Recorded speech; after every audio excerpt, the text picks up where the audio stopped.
I was their little doll. They used to say, no one will ever make her cry. But when the world broke me, they turned their faces away. But then, I made their joy cry so hard. Even tears felt ashamed. I was their little doll. They used to say, no one will ever make her cry. But when the world broke me, they turned their faces away. But then, I made their joy cry so hard. Even tears felt ashamed. I was never their real daughter. But they called me their own. My parents died when I was just 5. One accident, and my whole world turned to ash. That's when Uncle and Auntie took me in, my father's elder brother and his wife. Everyone said I was lucky. Not every orphan gets a home so loving, they told me. And for a while, I believed them. They dressed me like a doll, fed me, hugged me, took me to family functions. Uncle would lift me on his shoulders and proudly say, she's my little girl, my Gudia. I won't let anyone ever make her cry. And I trusted him more than anyone. I thought, maybe love after loss is real. Maybe family doesn't end with blood. But I was wrong. Because love that's given only when eyes are watching isn't love at all. It's performance. It started small. The missed birthdays. The forgotten school events. The long silences that replaced bedtime stories. Then came the cold looks. The quiet comparisons with their own daughter. The whispered blames for problems I didn't even understand. And one day, when I came home crying after being bullied in school, I ran to Uncle, expecting his arms. But he looked up, sighed, and said, why do you always bring drama into this house? And just like that, the world that had once felt like a home became a cage. Annie stopped calling me Beta. She started calling me you. Every smile became conditional. Every kindness, temporary. I was still the doll, but only when others were watching. Behind closed doors, I was unwanted, invisible, a burden. And I began to realize something. They didn't adopt me out of love. They adopted me out of duty. And duty doesn't cry when you do. It just keeps ticking, cold and mechanical. That's when the breaking began. Not all at once. Not like shattered glass. But like a slow unraveling. Thread by painful thread. And they never once looked back. When the world made me cry, and they turned their eyes away, I thought pain would make them hold me tighter. But all it did was make them push me further away. The first time I failed a test, Annie didn't ask why I was struggling. She just stared and said, maybe orphan blood doesn't carry ambition. I was 13. The girls at school whispered behind my back, called me charity case, said I was only in class because rich relatives took pity. One day, someone scribbled on my notebook, unwanted. I sat on the toilet seat in the school washroom that day, clutching that word like it was written on my skin. I came home, my eyes swollen from crying. Uncle saw me and asked what happened. For a moment, I thought maybe, just maybe, he'd finally care. But after hearing everything, he only said, you must have done something to provoke them. Girls like you should learn to stay quiet. Girls like me? That line never left me. I stopped talking about my feelings after that. Because no one listened. And when they did, they used my words like weapons. They began to compare me openly to their daughter. She's doing well in dance class. She's so beautiful. She looks just like her mother. She doesn't get into trouble like you. And I would just stand there, like a ghost in their living room. A painting on the wall they didn't like anymore, but didn't have the heart to take down. Then came the punishments. Silent dinners. Locked doors. No pocket money. And worst of all, no voice. They said I was ungrateful. That they gave me a home when no one else would. But they never gave me love. Or safety. Or acceptance. What is a house? If every corner echoes with the sound of your own silence? At night, I used to lie awake, wondering if my real parents would have loved me better. Would they have believed me when I cried? Would they have defended me when I was humiliated? Would they have told me I mattered? But all I had were those fading memories of warm arms I barely remembered and lullabies I could no longer hear. And the worst part, they still smiled in front of the world, still posted pictures with me during festivals, still said proudly, "She's like our own." But behind those walls, I wasn't like their own. I was their shadow, their guilt, their burden in disguise. And yet, something inside me refused to die. The more they ignored my pain, the more quietly I began collecting it, storing it inside, piece by piece. Because pain doesn't disappear, it transforms. And soon, so would I. I wasn't a doll anymore. I was becoming their mirror, one that refused to stay pretty. There comes a time when pain no longer breaks you, it sharpens you. And I was sharpening quietly. They thought I was still that fragile little girl, the one who cried in silence, the one who swallowed every insult like medicine. But I was done being their reflection of obedience. I was done pretending that their cold stares didn't burn me. I was done staying small.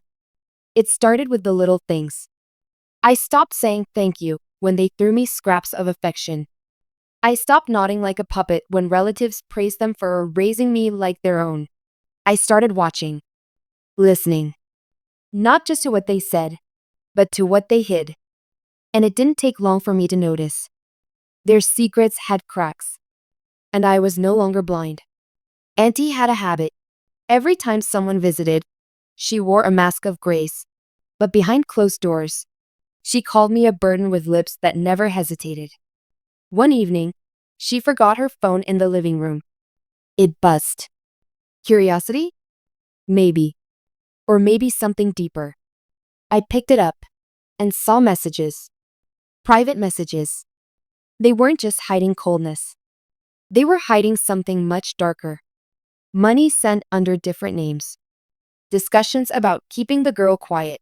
And a voice note from a woman I'd never met saying, "You've done enough for her. You weren't supposed to keep her this long." I froze. What did that mean? That night, I couldn't sleep. My heart pounded like a drum of truth I wasn't ready for. Were they paid to keep me? Were they using me? I started digging. Old files, legal papers, photos, letters. And then, hidden beneath an old pile of stairs in the attic, I found it. A letter. From my real mother. Addressed to Uncle. Begging him to raise me with love. Promising to transfer some insurance money to help with my future. Her last words? "Please don't let her feel alone in this world. She is my everything. Take care of her, like she's yours." And right next to it, an old bank document. An insurance policy. My name on it. But under their control. I dropped the letter. Everything spun. So it was never love. Never duty. Just transaction. They didn't keep me because I was family. They kept me because I came with value. And all these years, while I was breaking, they were benefiting. That night, something inside me finally shattered for the last time. But this time, there were no tears. Only fire. Because I wasn't their doll anymore. I was the storm they created. And now, I was ready to become their reckoning. They thought I'd stay quiet forever. But they forgot silence doesn't mean surrender. Silence is a language. But it isn't always weakness. Sometimes, it's where storms are born, waiting for the right moment to roar. And my moment had come. They had used my pain like currency, profited from my orphaned existence, paraded me like a charity trophy, while behind the curtains, they bled my mother's love dry. I wasn't just hurt anymore. I was ready. For days, I planned. Not for chaos. Not for noise. But for truth. I started collecting evidence. Bank statements. Voice notes. The old insurance file. That letter from my mother. The one they thought was buried. I scanned, copied, saved. Everything. And then, I smiled. Because for the first time, I was in control. They noticed the change. Of course they did. Auntie began asking questions. Why are you smiling so much these days? Why are you locking your room? What's going on in that little head of yours? I looked her in the eye and said, nothing much. Just remembering who I really am. She laughed, but her eyes twitched because somewhere she felt the shift. Then came the day I waited for. It was their anniversary. The house was filled with guests, relatives, neighbors, friends, people who had always praised them for taking me in. A projector had been set up. They planned to show a slideshow of their journey, how they built a home and nurtured a broken girl. But I had other plans. Just as the screen lit up, a different video began to play. Screenshots of transactions, photos of the letter, snippets of voice notes. And then, my voice. To the world, they were my saviors. But to me, they were the cage I was raised in. Every smile you saw was bought. Every tear I shed was ignored. And every rupee they spent came from the mother I lost. Gasps filled the room. The screen flickered with truths no one expected. Uncle stood frozen. Auntie dropped the glass in her hand. And I stood in the center of the room, finally seen, finally heard. They tried to shout, to claim it was misunderstood, that I was mentally unstable. But the documents didn't lie. And neither did I. That night, their world of performance crumbled. And for the first time, it was me who walked out the door, with my head high, and their secrets left echoing behind me. I walked away from the house that tried to break me, and built a world they could never touch. The night I walked away, I didn't take a suitcase. I didn't take their apologies. I didn't even take a glance back. What I carried with me was freedom. Not the kind you read about in books, but the raw kind. The kind that comes when you finally stop asking for love in places that only know how to use you. I didn't have much. No savings. No fixed address. No shoulder to cry on. But I had my truth. And I had fire in my bones. It was enough. At first, the world outside felt unfamiliar, loud, unforgiving. But every time I felt weak, I reminded myself. They didn't raise me. They tested me. And I passed, bloody, bruised, but undefeated. I found shelter in a women's hostel. Took up part-time jobs. Started studying again, online, late nights, tired eyes. But this time, I wasn't doing it to prove anything to them. I was doing it for me. Days turned to weeks. And weeks turned into the kind of growth no one saw coming. I started writing. My pain, my story, my survival. And slowly, strangers began reading it. People messaged me. Your words feel like my story. I thought I was alone until I read what you wrote. I realized something. My voice, once silenced in that house, had become my power outside it. One day, a publishing agency reached out. They wanted to compile my story, my journals, my letters, my experiences. And just like that, the girl who was once treated like someone's burden became a best-selling author. My book wasn't just about revenge. It was about survival, about truth, about what it means to lose everything and still rise. And while I soared, Uncle and Auntie, they fell. People stopped calling them noble. Donations they used to get dried up. Whispers followed them everywhere. Weren't they the ones who? Isn't she the girl who exposed them? They tried to file a case against me. Defamation, they said. But my evidence was real. My pain was real. And the world? It was finally listening. I didn't seek revenge through violence. I sought it by healing louder than their lies. And trust me, that silence they now lived in was louder than any scream. They once controlled my story, but now, every chapter ends with their regret. There's something haunting about regret. It doesn't shout. It whispers, again and again, until it becomes the only voice in your head. That's what they lived with now. Not my words. Not the book. Not even the public shame, but themselves. Uncle stopped going to community events. Auntie deleted all her social media. No more praise. No more spotlight. Just shadows. Because when the masks fell, so did the people who clapped for them. And I was no longer the girl they pitied. I had become the woman they feared. One evening, I got a message from a number I hadn't saved. But I knew that tone, that hollow attempt at warmth. Beta, please talk to us. You misunderstood. We did what we had to. Let's move on now. Move on? As if everything was just a scene, and I was supposed to forget the script they wrote with my pain. I didn't reply. Because silence, once my prison, had become my weapon. And when they couldn't get me to respond, they started reaching out to others.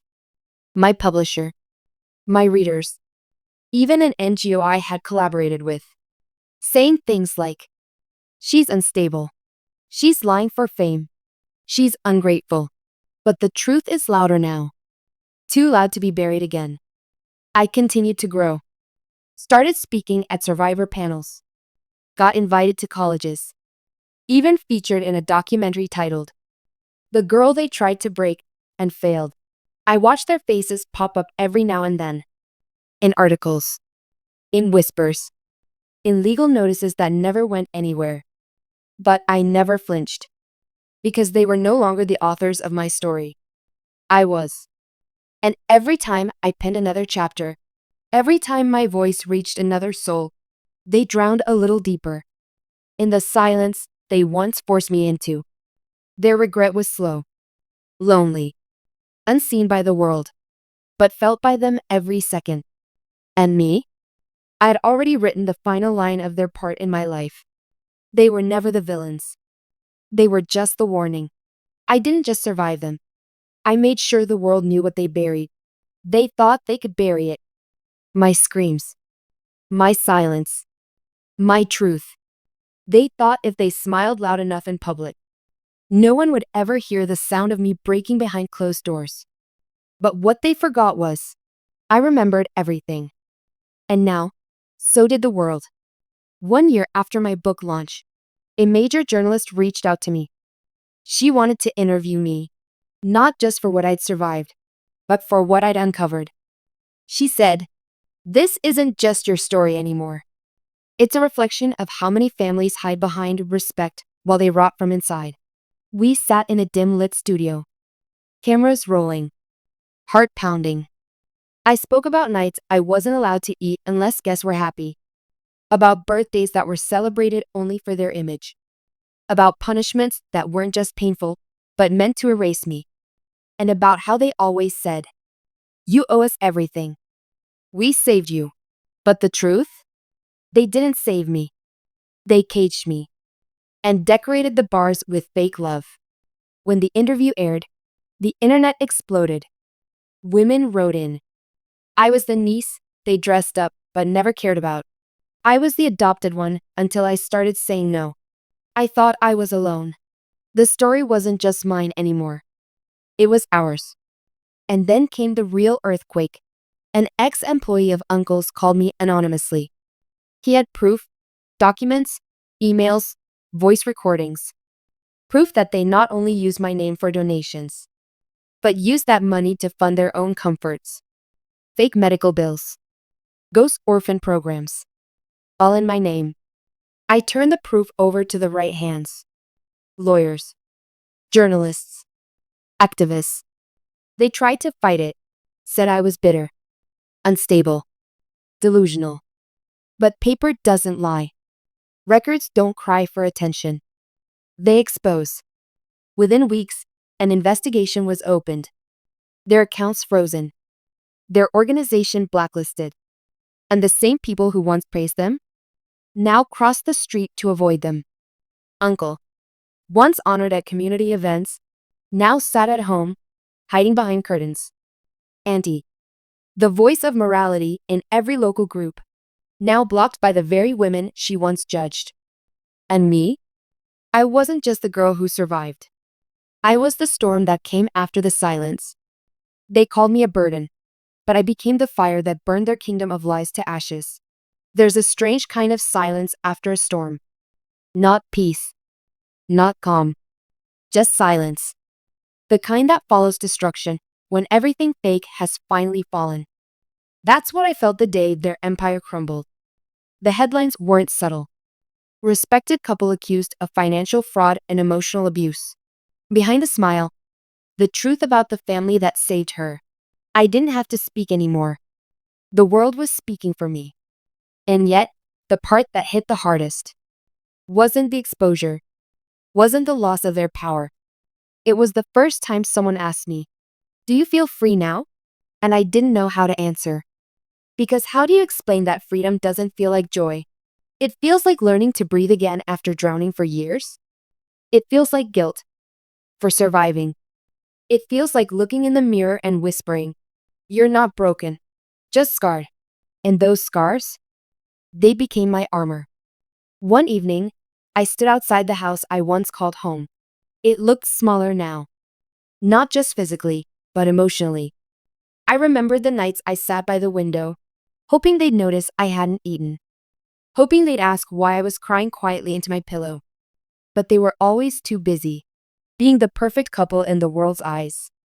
And now the windows were shut, the curtains drawn, lights dimmed. I heard they barely left the house anymore. People whispered behind their backs. Some out of hate, some out of disbelief, and a few out of pity. But me? I didn't feel anything for them anymore. Not hate, not vengeance. Just nothing. And that nothing was the loudest peace I'd ever known. The final nail in their coffin came from a girl I didn't even know. She messaged me privately. "Your story saved me. I was in a family just like yours. I thought I was going crazy. Until I read your words." And then came hundreds like her. Each with a voice trembling in pain. Each with a soul that had been crushed under the weight of false love. So I started a foundation. Not for revenge. Not for fame. But for every girl who had ever been called a burden. We called it Ashes to Fire. From what burned us, we rise. We built shelters, helplines, healing spaces. And every time a girl smiled for the first time without fear, I felt a piece of my broken past heal. Meanwhile, Uncle and Auntie tried to file a defamation case. Tried to spin the narrative. She's just angry we were strict with her. She's rewriting history to suit herself. But truth has a way of standing tall, especially when it's backed by hundreds of voices. The case never made it past the first hearing. The judge looked at me, then at them, and simply said, "Some burdens don't break you. They build you." And with that, the courtroom emptied. But my soul felt full for the first time. Years passed. My book was translated into 6 languages. A documentary was made, and I gave a TED Talk titled, "What They Tried to Silence Became My Roar." People clapped. Some cried. But I stood there, calm, strong, steady. Because I had already won. Not against them, but against the version of me that once thought, "Maybe I deserved this." One rainy evening, I got a letter. Handwritten. Unfamiliar handwriting. It was from Auntie. Just 5 lines. "We lost everything. Our name. Our home. Each other. But what hurts most is that you no longer care. And that is our real punishment." I folded the letter gently, placed it in a drawer, and never looked at it again. Because closure doesn't come from apologies. It comes from becoming everything they said you couldn't be. Now, when people ask me, "What would you say to them if you met them again?" I say, nothing. Some people don't deserve your rage. They deserve your absence. Because once, I was their gudia, their puppet, their charity case. But now, I am the fire they lit themselves and couldn't control when it started to burn back. I walk into rooms now with no fear. I speak my name without shame. And when I look in the mirror, I don't see pain anymore. I see power. because they called me a burden. But I became the flame that burned their kingdom of lies to ashes. And from those ashes, I rose.